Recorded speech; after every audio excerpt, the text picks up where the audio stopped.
Good morning, student. Chapter 5 Accounting Equations and Business Transaction. Introduction. The significant objective of financial accounting is to prepare financial account in account, trading account, profit and loss account, and balance sheet are included in the company form instead of trading account and business and loss account and profit and loss account. Income statement is prepared at the end of the year. Profit and loss will be closed and it will be transferred to balance sheet. Generally at the end of year balance sheet is prepared. यहाँ पे हमें हमारा chapter number 5 accounting equations पढ़ना है और business के transaction जो होते हैं वो सिंपली हमारा मेन ऑब्जेक्टिव हम फाइनेंशियल अकाउंट क्यों बनाते हैं, क्योंकि हम फाइनेंशियल जो भी अकाउंटिंग करते हैं उनका मेन ऑब्जेक्टिव है कि हमें फाइनेंशियल अकाउंट बनाना है। फाइनेंशियल अकाउंट मतलब जिसमें हम अकाउंट्स बनाते हैं, जो ट्रेडिंग अकाउंट होता है, प्रॉफिट एंड लॉस अकाउंट हुआ, उसके बाद हम उसको में से बैलेंस शीट पूरा हमारा बैलेंस शीट बनता है। Mostly company trading account and profit and loss account ना बना ये बनाने के साथ इनकम स्टेटमेंट भी प्रिपेयर करती है और फिर जो भी प्रॉफिट एंड लॉस अकाउंट का जो भी प्रॉफिट आती है उसको ट्रांसफ़र करते हैं बैलेंस शीट में। मतलब जो भी एंड में हमारा प्रॉफिट आया उसको हम बैलेंस शीट में ट्रांसफ़र करते हैं। और हमें मोस्टली जो भी कंपनी है वो अपना बैलेंस शीट साल के एंडिंग में, मतलब in the month of March, जब साल हमारा एंड होता है तो हमारा बैलेंस शीट बनता है। अकाउंटिंग जो ईयर्स होता है वो हमारा अप्रैल में स्टार्ट होता है, मतलब अप्रैल के स्टार्टिंग से लेके मार्च की एंडिंग, मतलब 1 अप्रैल से स्टार्ट होता है और 31 मार्च को ख़त्म होता है। मीन्स अप्रैल टू मार्च ये हमारा अकाउंटिंग ईयर होता है। There are two importance component of balance sheet. Balance sheet में दो हमारे इम्पॉर्टेंस कंपोनेंट्स होते हैं, एक कैपिटल्स एंड लाइबिलिटी, मतलब एक साइड हमारा कैपिटल लाइबिलिटी होता है और सेकेंड असेट होता है। The final effect of every business transaction goes to above maintain two component of balance sheet, that is capital and liability and asset. As far as the norm of the double entry system, the total of above maintained two components remain identical according to terminology of accounting. These two components are known as the capitals and liability side and asset side. This can be represented in the equations form as follow. हमारे balance sheet में दो side दो चीज़ होती है, main दो component होता है, एक हमारा कैपिटल लाइबिलिटी होता है और सेकंड हमारा असेट होता है। जो भी बैलेंस में जो भी बिजनेस में ट्रांजेक्शन्स होते हैं वो सारे उनकी दो इफ़ेक्ट होती है, इधर वो कैपिटल लाइबिलिटी साइड में और बैलेंस शीट में होती है, उनकी इफ़ेक्ट हो वहाँ पे हम रिकॉर्ड करते हैं। अगर हम टर्मिनोलॉजी के हिसाब से देखें तो हमारा इस दो कंपोनेंट को हमने दो साइड्स में डिवाइड किया है, जो होता है कैपिटल एंड लाइबिलिटी साइड और दूसरा हमारा है कि असेट साइड, जिसको हम इक्वेशन से रिप्रेजेंट कर सकते हैं। जो हमारा इक्वेशन है, asset equal to capital plus liability means A equal to C plus L. मतलब हमारा जो भी कैपिटल लाइबिलिटी जितना होगा उतना ही हमारा असेट होगा।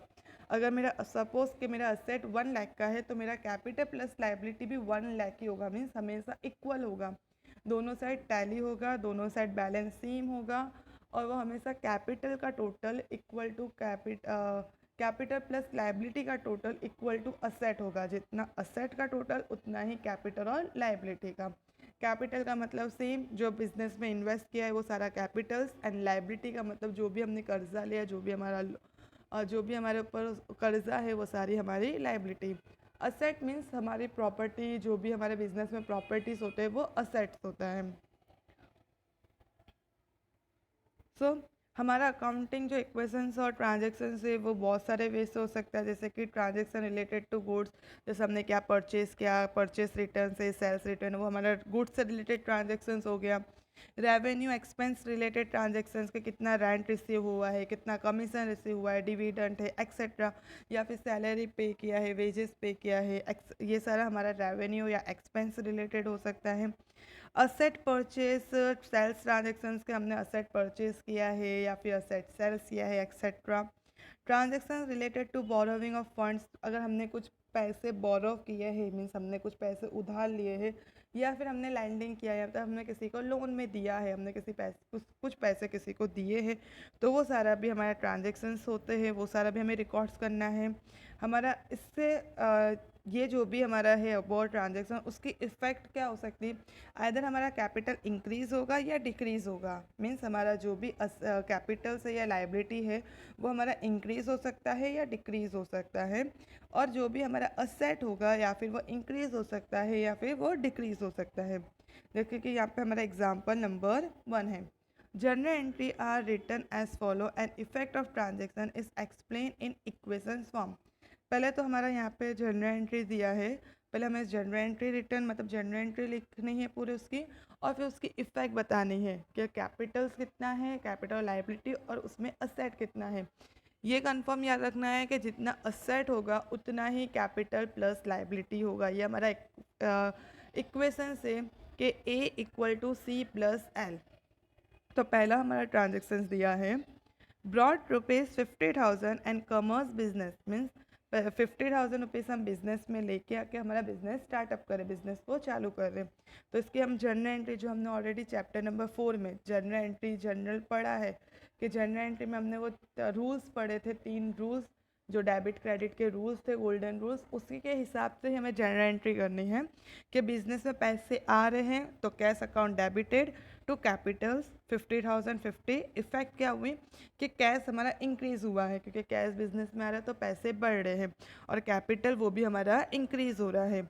अब हमारा इक्वेशन जो हमने पढ़ा था कि A = C + L, तो वो हमारा इक्वेशन से भाई हमारा जो कैश है, कैश मतलब पैसे, जो हमारा असेट है, हमारा रियल असेट है, तो कैश हमारा इंक्रीज़ हो रहा है 50,000 = C + L means capital plus liability.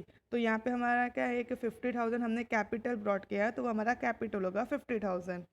Second entry हमारी, फर्नीचर परचेज ₹10,000। हमने फर्नीचर परचेज किया है 10,000 का, मीन्स फर्नीचर बिजनेस में आ रहा है तो furniture account debited to cash. अगर हमने परचेज किया है तो बदले में हमने पैसे दिए होंगे तो हमारा कैश बिजनेस में से जा रहा है। 10,000 फर्नीचर आ रहा है तो फर्नीचर इंक्रीज़ हो रहा है इफेक्ट में, और कैश हमने पे किया है तो कैश हमारा डिक्रीज़ हो रहा है। अब इसकी हमारी इफ़ेक्ट होगी कि कैश पहले का हमारा जो पैसे थे कैश वो कितना था 50,000, जो हमने ऊपर से कैरी फॉरवर्ड किया, मतलब ऊपर से लिखा नीचे, उसमें हमने क्या किया, परचेज़ किया है फर्नीचर जो हमारा कितने का है 10,000 का। तो हमने परचेज़ किया होगा फर्नीचर तो 10,000 हमारा कैश चला गया होगा। तो अब कितना हो गया हमारा कैश बिजनेस में, सिर्फ 40,000। कि पहले 50,000 था उसमें से 10,000 का फर्नीचर ले लिया तो कैश बचे 40,000। फिर उसके बाद जो हमारा फर्नीचर है, फर्नीचर हमने कितने का लाया 10,000 का, जो हमारे लिए क्या है, फर्नीचर इज़ द असेट, वो एक असेट है, रियल असेट। तो फर्नीचर हमारे असेट साइड में हमने लिखा 10,000। तो 40,000 + 10,000 टोटल 50। जो सेम पहले का हमारा कैपिटल था 50, उसको हमने कैरी फॉरवर्ड किया 50,000। तो असेट में 50 equal to capital plus liability, तो यहाँ पे भी 50, मतलब दोनों साइड 50,000। उसके बाद हमारी थर्ड एंट्री है जो है हमारा goods of ₹12,000 purchase in cash. 12,000 का सामान हमने कैश में परचेज किया है, बिजनेस में सामान आ रहा है तो purchase account debited to cash 12,000। Goods हमारा बिजनेस में आ रहा है तो गुड्स हमारा इंक्रीज़ हो रहा है, कैश हमारा डिक्रीज़ हो रहा है। अब इसकी इफ़ेक्ट हम देखेंगे, जो हमारा ऊपर का था पहले कैश बचा था 40,000, जो हमने यहाँ पे लिखा कि 40,000 हमारा कैश, जिसमें से हमने 12,000 का परचेज़ किया है तो माइनस किया 12,000 परचेज़, तो total cash equal to 28,000। Furniture जो ऑलरेडी हमने परचेज़ किया था 10,000 का वो हमने कैरी फॉरवर्ड किया, सिंपली इसको नीचे ब्रॉट डाउन किया है 10,000। स्टॉक मतलब गुड्स हमने परचेज़ किया तो हमारा स्टॉक बड़ा होगा, जो हमारे सामान बड़े हो गए तो वो हमारा 12,000। फिर 28,000 + 10,000 + 12,000, तो टोटल हमारा कितना होता है 50,000। अब ये हमारा असेट हो गया। अब हमको जाना है कैपिटल प्लस लाइबिलिटी, तो कैपिटल ऑलरेडी हमारा 50 ऊपर था वो हमने सिर्फ कैरी फॉरवर्ड किया, लाइबिलिटी भी अभी भी हमारा 0 है। तो टोटल इधर 50,000, तो हमारा equation same, asset equal to C + L। Number उसके बाद है हमारा 4, goods of ₹8,000 is purchase from B। हमने B के पास से 8,000 का सामान परचेज किया है, हमने परचेज किया है समवन किसी के पास से, तो हमने क्रेडिट में परचेज किया होगा, उधार में। तो पहला है purchase account debited 8000 to B. B हमारे लिए यहाँ पे क्या है, गिवर है, इसके लिए बी को हमने क्रेडिट किया। गुड्स हमारा इंक्रीज हुआ क्योंकि हमारा सामान आ रहा है। दूसरा चीज़ है कि हमने उधार में परचेज किया, तो हमारा कर्जा बढ़ा, मीन्स हमारी लाइबिलिटी इंक्रीज हुई। अब उसके हम इफेक्ट डालेंगे। तो हमारा पहले का था, जो हमारा फर्स्ट था कि कैश बचा था 28, तो हमारा यहाँ पे कैश हमने 28 लिखा, जो हमने ऊपर से डायरेक्टली यहाँ पे कॉपी किया। प्लस हमारा स्टॉक यहाँ पे था 12,000 का, जो हमारा था 12,000, और हमने और 8,000 का परचेज किया, तो 12,000 प्लस 8,000 तो हमारा 20,000। उसके बाद हमारा सेकंड था फर्नीचर, जो हमारा फर्नीचर सेम ऊपर था, तो वो सेम हमारा यहाँ पे फर्नीचर है 10,000। तो ये हमारा टोटल हुआ 58। फिर हमारा कैपिटल, हमने 50,000 का कैपिटल जो ऊपर था वो कैरी फॉरवर्ड किया। अब हमने यहाँ पे क्या किया है, 8,000 का जो हमने लिया है वो बी के पास से परचेज किया है क्रेडिट में, मीन्स लाइबिलिटी हमारे लिए वो उधार है। तो यहाँ पे हमारी लाइबिलिटी साइड में आया 8,000। तो यहाँ पे 50,000 प्लस 8,000 तो 58। तो हमारा सेम हुआ equations, capital equal to, sorry, asset equal to capital plus liability. तो असेट 58,000 और कैपिटल प्लस लाइबिलिटी भी 58, तो सेम हुआ ये 58 58।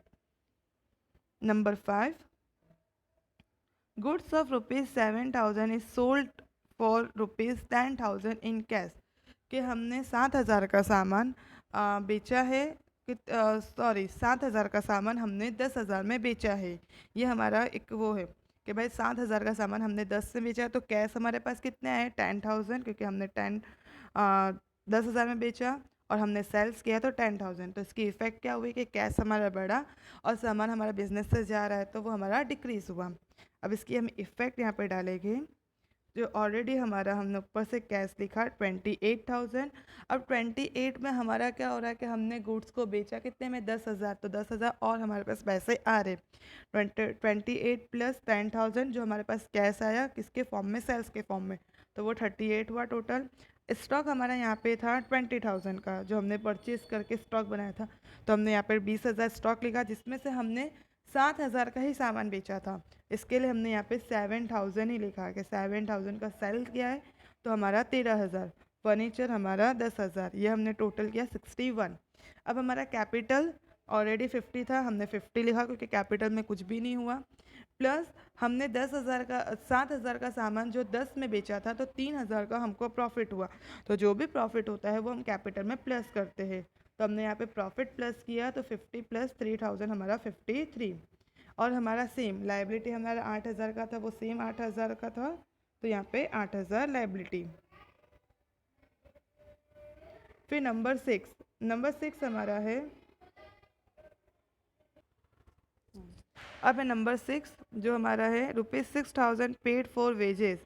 6,000 हमने वेजेस पे किया, वेजेस मतलब हमने मजदूरी दी है, तो हमारा एक्सपेंस हुआ, तो wages account debited to cash 6,000 wages पे किया है, हमारी इफेक्ट है जिसमें से हमारा हमने पे किया तो हमारा कैपिटल डिक्रीज हो रहा और कैश भी हमारा डिक्रीज हो रहा है क्योंकि हमने एक्सपेंस किया यहाँ पे।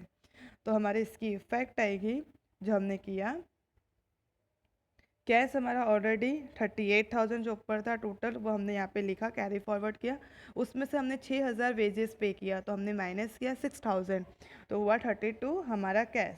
स्टॉक में कोई इफेक्ट नहीं है, तो स्टॉक जो हमारा टोटल था 13,000 हमने यहाँ पे कॉपी पेस्ट किया 30,000। फर्नीचर में भी कोई इफेक्ट नहीं, तो फर्नीचर हमने 10,000 यहाँ पे कॉपी पेस्ट किया, टोटल किया 55। अब यहाँ पे हमारा कैपिटल टोटल हुआ था 53, जो हमने यहाँ पे लिखा 53। वेजेस हमने पे किया, तो जो भी मजदूरी पे किया तो वो ऑनर जो भी होगा वो अपने पास से पे कर रहा है, मतलब जो भी कैपिटल जो भी पैसे वो लाया था उसमें से पे कर रहा है। इसके लिए माइनस किया हमने वेजेस 6,000, तो टोटल हुआ हमारा 47। लाइबिलिटी में भी सेम, जो हमने कॉपी किया ऊपर लाइबिलिटी 8,000 था, कोई भी इफेक्ट नहीं है, तो 8,000 सेम, तो यहाँ पे हमारा 55। देन यहाँ पे capital plus liability means 47 plus 8,000, तो हमारा हुआ 55,000। Number 7, wages outstanding ₹1,000। Wages outstanding मतलब वेजेस हमारा जो बाकी है, मजदूरी देना बाकी है, वो है 1,000 रुपये।